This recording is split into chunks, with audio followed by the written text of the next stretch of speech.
Es de La Plata, tiene 70 años, casado, 3 hijos, hincha de San Lorenzo.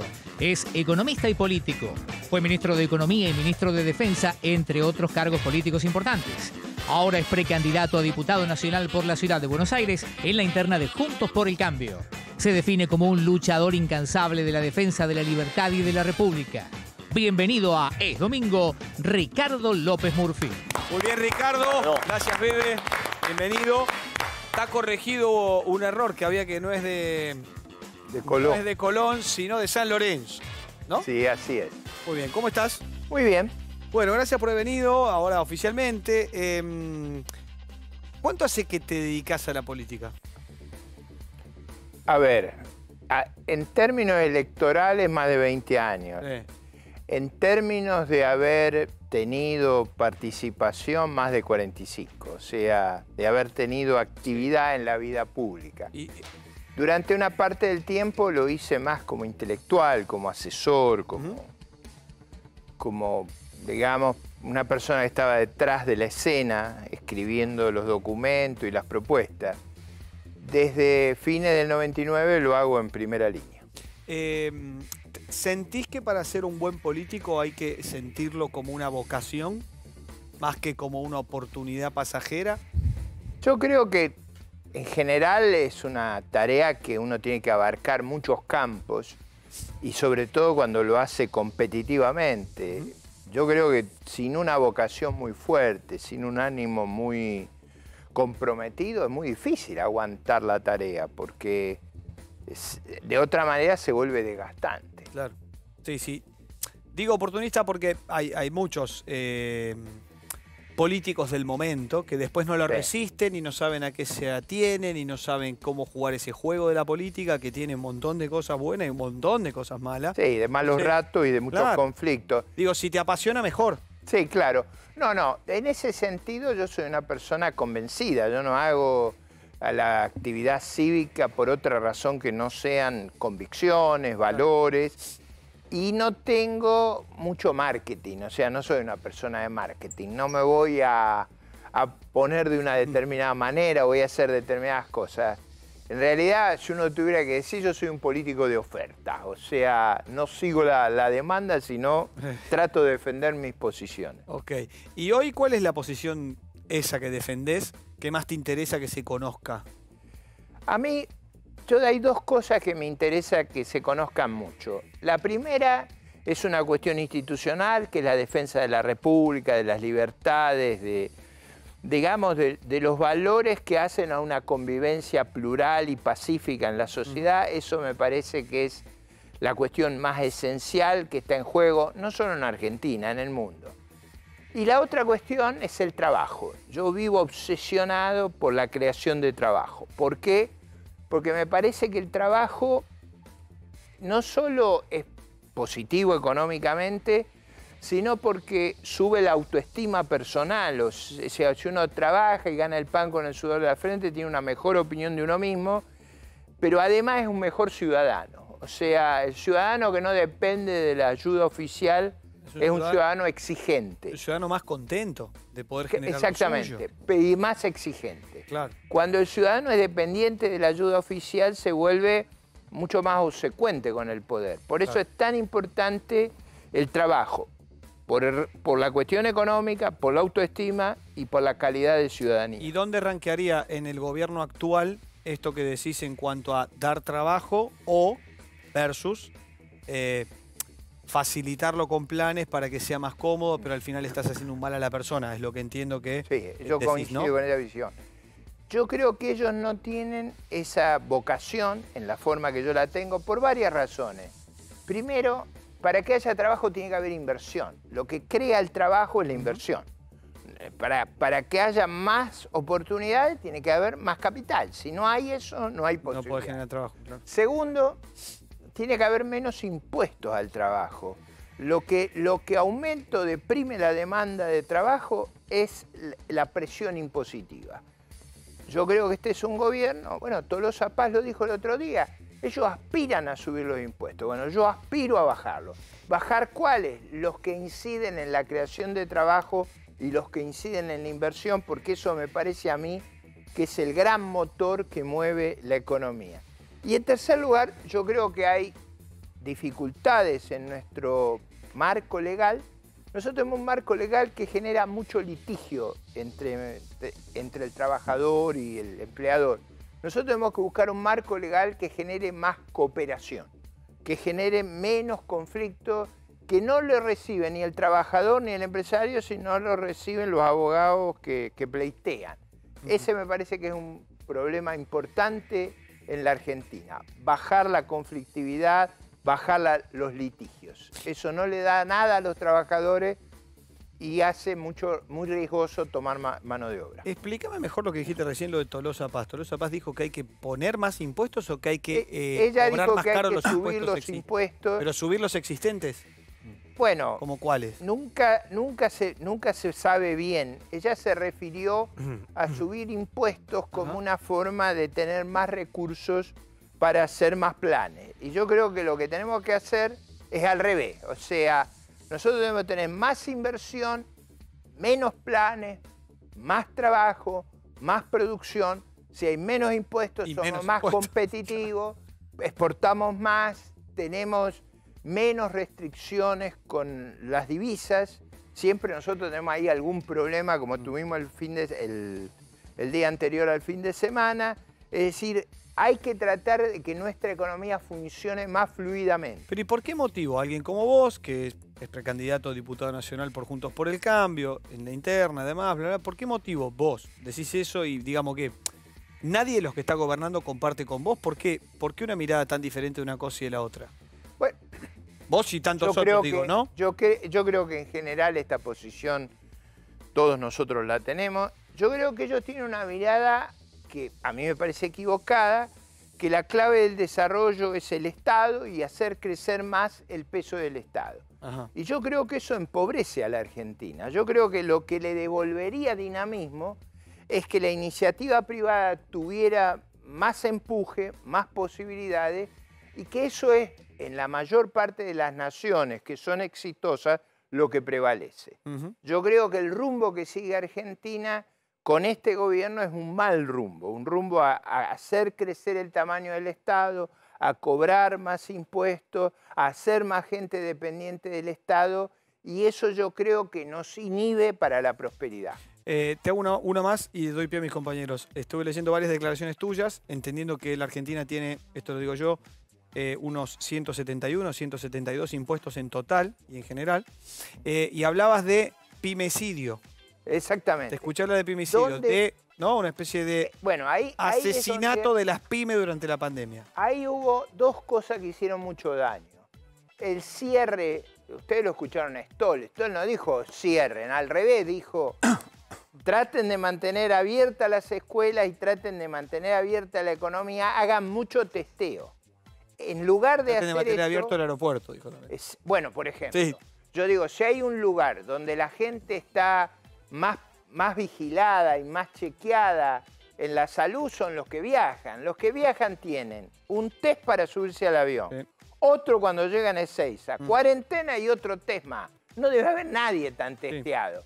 Yo creo que eso le ha hecho mucho mal a la economía. Perdón que agrego hoy. Y si no hicieras cuarentena hoy y a los 3 días, digo esto una idea, bueno, yo no soy de ideas superadoras, pero digo, si a los 3 días de esos 2 negativos, ponele que no hicieras cuarentena, pero fuese obligatorio que presentaras en la misma declaración jurada que ya pusiste para volver, tu propio PCR ya negativo y recién a incorporarte al trabajo, también a esta altura estaría bien, más allá de la cuarentena o no. Me refiero por las persecuciones, por las pérdidas de tiempo, claro, por la conciencia social. Está claro. La gente sabe que se tiene que cuidar. Absolutamente, está en nuestro interés hacerlo, porque acá te va la vida si no te cuidas.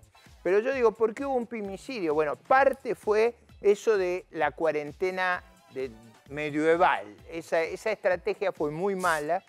Como yo creo que parte de esos impuestos feroces, empresas más grandes, con mayor productividad, con menos uso de mano de obra, lo pueden aguantar.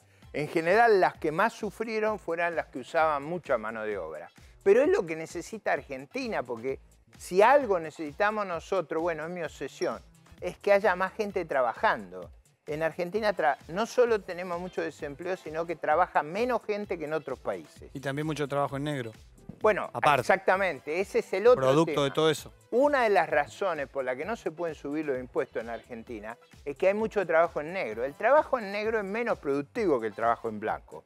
Porque el trabajo en blanco, además de lo que saca el trabajo en negro, tiene que pagar los impuestos. Y como los impuestos acá son muy grandes, lo que haces cuando pasa la gente de lo blanco a lo negro es bajar la productividad. Ahora, ¿por qué ocurre eso? Porque hay un exagerado nivel impositivo. Y eso es lo que yo llamé el pimicidio. El femicidio. Hernán. Sí, ¿qué tal, López Murphy? Muy bien. Quería preguntarle, usted mencionaba sobre la reducción de la presión fiscal, en definitiva, de los impuestos en general. Repasaba algunos datos. Durante los 4 años de la gestión que va del 15 al 19, efectivamente hay una reducción, sobre todo vinculado al impuesto a las ganancias para las sociedades, retenciones y bienes personales. Ahora, en ese mismo periodo aumenta 3 puntos el desempleo. ¿Cómo funciona esto? ¿Cómo sería distinto si baja los impuestos? Es que no es solo lo que pasa con el nivel impositivo. El empleo depende de varias cosas. Depende, entre otras, de los precios internacionales que tenemos. Cómo le va a nuestros vecinos. ¿Qué ocurrió en el periodo anterior? Tuvimos precios muy bajos para nuestras exportaciones.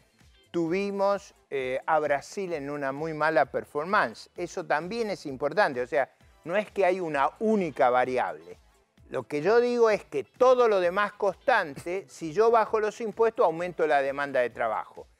Ahí hay un punto que me parece a mí muy importante, que son los impuestos que caen sobre el trabajo. Sí. Son impuestos que no los recibe el trabajador, pero evitan el empleo. Lo que yo estoy proponiendo es reduzcamos esos impuestos, que bajan la demanda de trabajo y creemos más oportunidades. Eso ayuda mucho a quien usa mucho trabajo. ¿Quién usa mucho trabajo? Las pymes.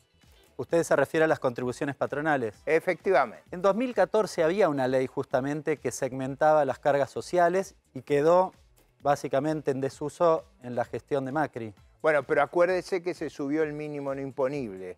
Recuerda usted que el monto que estaba menos gravado, o sea, una forma de hacerlo esto es subir el monto que no está gravado. Y eso para mí sería un camino de atacar el problema. No se olvide que nosotros necesitamos producir una revolución de empleo, porque nosotros tenemos el problema del empleo informal, tenemos el problema del desempleo y tenemos que hay artificialmente mucho sobreempleo en el Estado.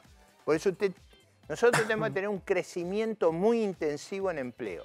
Bien, no alcanza con que crezcamos, necesitamos crecer intensivamente en empleo. Lo del mínimo no imponible, ¿no beneficia finalmente a la contratación de personal de una empresa grande? Yo soy de San Martín. La verdad que no le cambia y a mí no me parece que una pyme de San Martín tenga que pagar lo mismo que una multinacional, por ejemplo. Bueno, a ver, veamos una cuestión. No van a pagar lo mismo en términos generales, porque si se hiciera lo que yo estoy diciendo, usted bajaría mucho los impuestos sobre la mano de obra y en general las empresas multinacionales usan muy poco a mano de obra respecto al valor agregado. Cuando usted baja los impuestos al trabajo, a quien más favorece es a las pequeñas empresas. Las grandes empresas usan muy poco trabajo por unidad de valor agregado, porque son muy capital intensivas. Las empresas pymes son muy mano de obra intensiva. Por eso mi preocupación son las pymes, porque cómo empezó toda la elaboración. Empezó de cómo hago para subir la demanda de trabajo, por qué la tengo que subir, no solo por cuestiones económicas, sino por cuestiones sociales, porque eso genera una cultura de trabajo, y también por razones ciudadanas. O sea, un país donde todo el mundo depende de la ayuda del Estado se vuelve una sociedad de gente servil. Ese es el problema más grave. Mariano. Bueno, yo lo voy a sacar un poco de la economía porque me gustaría que escuche a un integrante de Montoneros que habló el viernes en Intratables y dijo que se falsearon los números de 30.000 desaparecidos. ¿Quiere escucharlo? Luis Labraña. De cómo se llegó a esa cifra. Llegaron las madres de Plaza de Mayo a Ámsterdam y en ese momento traían una lista de unos 4.000 y pico de casos de personas desaparecidas y necesitaban dinero para solventar gastos y para tener un lugar propio, una casa propia. Los holandeses, que son gente muy solidaria, estuvieron dispuestos a ayudarla, pero presentaron una lista que, digamos, querían presentar un genocidio. Y los holandeses, Ámsterdam es una ciudad judía, decían, mire, nosotros tuvimos 6 millones de muertos, era un genocidio. Ustedes no pueden venir con este planteo. Lo que hicimos nosotros es aumentar las cifras. Cifras que no existían en los papeles, porque lo que había era eso. ¿Y la cifra cuánto era en ese momento? Más o menos alrededor de 4.800. Nos juntamos, decidimos a ver cómo podíamos levantar las cifras. Del año, se manejaron muchísimas cifras. La mentira era necesaria para conseguir ese dinero. Ese dinero para la madre de los desaparecidos. A nosotros nos parecía justa la causa. Se aprobó 30.000 y quedó 30.000. Fui yo el que dijo 30.000. Pero lo dije... ¿Usted dijo 30.000? Sí, yo fui el que dije 30.000. Usted es yo soy la persona que dijo 30.000 desaparecidos. No, digamos, en ese momento para conseguir el dinero no era una cosa negativa. Lo negativo vino después. Lo negativo fue cuando, con esa cantidad de muertos que ya teníamos y desaparecidos, se aumentaron a 30.000 realmente que no existen. Y esos 22.000 personas que no existen... Bueno, otra vez el debate, ¿no, López Murphy? Yo sé que en algún momento usted había opinado sobre el tema de la dictadura y los números. No, ahí está. Ese fue el argumento que yo usé. O sea, yo conocía este tema de antes, porque conocía muy bien las cifras oficiales, porque había sido ministro de Defensa. Ahí se pagaban indemnizaciones muy grandes a las personas que habían sufrido este tipo de agresión bárbara, de desaparecerlos. Así que yo sabía razonablemente preciso cuál era el número. Y lo que dije fue que ese número no era cierto.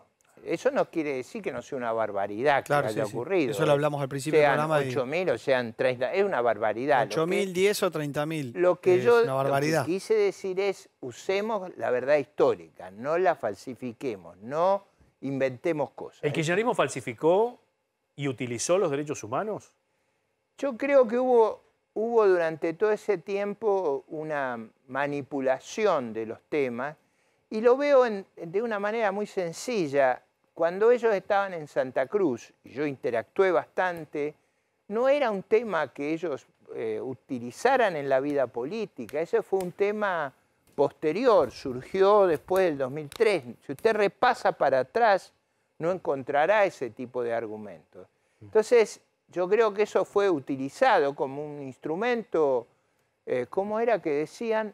Que estos temas le daban como protección, como resguardo, como un fuero, le creaban un fuero. A mí me parece un tema extremadamente delicado que a mí me duele mucho como ciudadano que hayamos vivido esa tragedia y creo que no debe ser jamás manipulado ni usado de una manera que lastime a la sociedad, y creo que eso era lo que ocurría. Bien, Cori.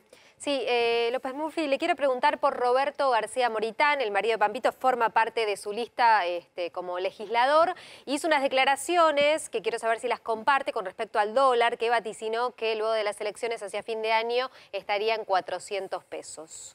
A ver, vamos primero. Roberto García Moritán es un empresario gastronómico, un pyme, digamos. Un pyme. Donde él es una persona que sufre mucho los problemas que hemos explicado, sobre todo porque en la ciudad de Buenos Aires la gastronomía, las industrias de entretenimiento, la industria hotelera son muy sensibles al cierre de Ezeiza, a la actividad turística. Entonces él pertenece a un sector muy golpeado de la economía. Por supuesto es un sector que depende mucho del turismo y es muy sensible a cuánto valga la divisa extranjera, porque a medida que Argentina sea barato en relación al exterior, vienen más turistas y esa es una expectativa naturalmente muy grande. Además, él hace una obra social muy intensa. Yo estuve justamente el viernes con él en uno de los barrios de emergencia. A mí me impresionó el esfuerzo que él hace. Él los ayuda a hacer restaurantes en los lugares más marginales. Pero dicho esto, para poner en contexto la cuestión, lo que él pensaba es que el gobierno va a hacer un plan electoral, un plan urna. Se va a gastar hasta la humedad de acá a las elecciones. O sea, va a emitir descontroladamente. Y luego de la elección, en el momento que él dijo eso, él pensaba que los sectores más radicalizados iban a impedir un acuerdo con los organismos multilaterales del Club de París. ¿Cómo será la importancia de lo que dijo? Que Cristina salió a la cancha y dijo, vamos a pagarle al Fondo Monetario Internacional. No nos vamos a gastar el dinero como habíamos dicho hace unos meses en la política presupuestaria, sino lo vamos a usar para repagar nuestra deuda, lo cual es razonable. Pero explica también por qué eso disuelve la hipótesis de los 400 a fin de año. Pues parte de esa hipótesis era, vamos a emitir como loco hasta la elección y después no vamos a hacer lo que tenemos que hacer para corregir. Lo que dijo Cristina es, desmintiendo a lo que decían los senadores del Frente de Todos, vamos a seguir otra política, vamos a acordar con los organismos multilaterales, eso es lo que tenemos que hacer, eso es razonable, eso baja el riesgo de que un evento de ese tipo pase.